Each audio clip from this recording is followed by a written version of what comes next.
नमस्कार focus plus को स्वागत करुच्ची मो कान्ना दर्शक बंधु आमे ओडिया भारी बढ़िया आउ ओडियार संस्कृति कहले कला संस्कृति कहले आहुरी बहुत बढ़िया। दर्शक बंधु एथिपाई आम ओडिया को सबु जगह सम्मान मिलूँ केवल कला संस्कृति नु अनेक कार्य प्राणगम आम ओडिया। दर्शक बंधु आज आम ओडिया उपर को जावा पूर्व गोटे बहुत सुंदर कथा आम देखु आमर तो ये भारत वर्ष में अयोध्या रामलाल मंदिर प्रतिष्ठा है। नयगढ़ द्वितीय अयोध्या जोटा कि फतेहगढ़ राम मंदिर प्रतिष्ठा है।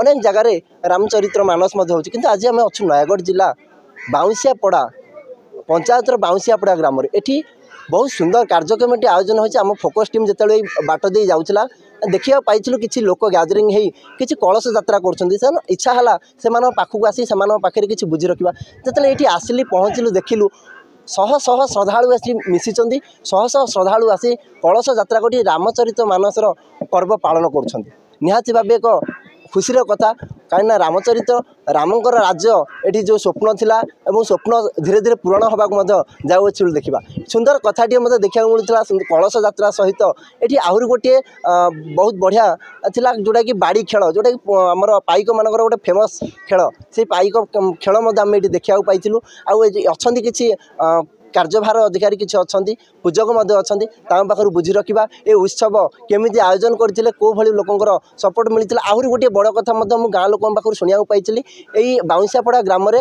गोटे राम मंदिर अच्छी किंतु जहाँ किसी अनुदान अभाव सरकार अणदेखार पड़ रही से उपरको मत पचारि बुझा कहीं मंदिरटी एते अणदेखा आई पड़ी सरकार लोकनच कहीं आसीपारनी आसत बुझी रखा किसी श्रद्धालु पाखर।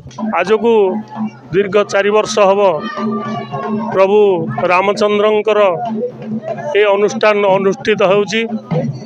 आम गाँव प्रत्येक आबाल वृद्ध वनिता समस्ते एक मन होई प्रभु कार्य नियोजित होउछंती। आज आम अनुष्ठान जल यात्रा दिवस थिला जहाँ फल कि आपण माने देखुथिबे बहु संख्यार आमे काहाकू कौन सी किसी साहाय्य सहयोग न करी से माने अकुंठित चित्तरे निज स्वइच्छारे तांको परिवार तांकर घर संसार समस्त जिनस को परित्याग करी आज से रामचंद्रंकर पादपद्म रे समस्त मनोनिवेश करिसंती।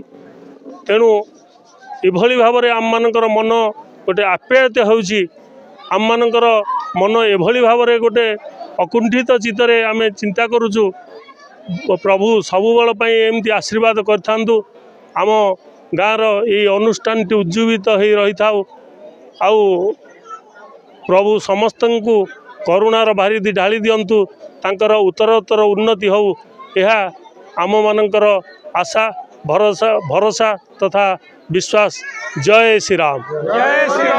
आज होता कलश यात्रा श्री रघुनाथ जी विगत दिन रामचरित मानस होता ए वर्ष भक्तबंधु मानकर अनुरोध क्रमे आपको आम बढ़ेलु भावी नथिली एभली भाव में कौशल किशोर मर्यादा पुरुषोत्तम श्री रघुनाथ इते कृपा करेंगे केबे मनरे भी चिंता करनथिलु।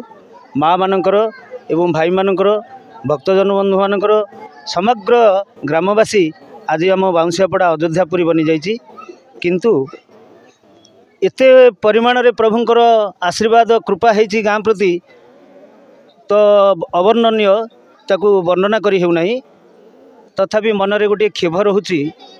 भारत वर्ष रे श्रीराम मंदिर निर्माण करागला हजार हजार कोटी टंका सेठी आसी पारुची हुए तो आहरी आमर ये फतेहगढ़ नयागढ़ जिलार सेठी भी होला सरकार अहेतुक अनुकंपा तंक प्रति रोची। किंतु आम गाँव में गोटे राम मंदिर अच्छी सी गोटे माने एते जराजीर्ण अवस्थार को जाऊँगी से जदि सरकार किसी दृष्टि दिंते बहुत आम ग्रामवासी उपकृत हूँ। हुए तो आम मैंने अवगत करना किंबा सरकार जानी जेहेतु गोटे मंदिर दीर्घ दिन है कौन सरकार जानी ना ना कौन सी राजनीतिक नेता मैंने जानी ना समस्ते जानी समस्त हृदय जागरित होती हरिप्रेम एवं राममय जगत हो जाइए। तेणुक मुझे भावुँ ये सब जिनिस अनुभव करें सरकार किसी अनुदान देवे एवं से मंदिर पुनरुद्धार हो आशा करुँच।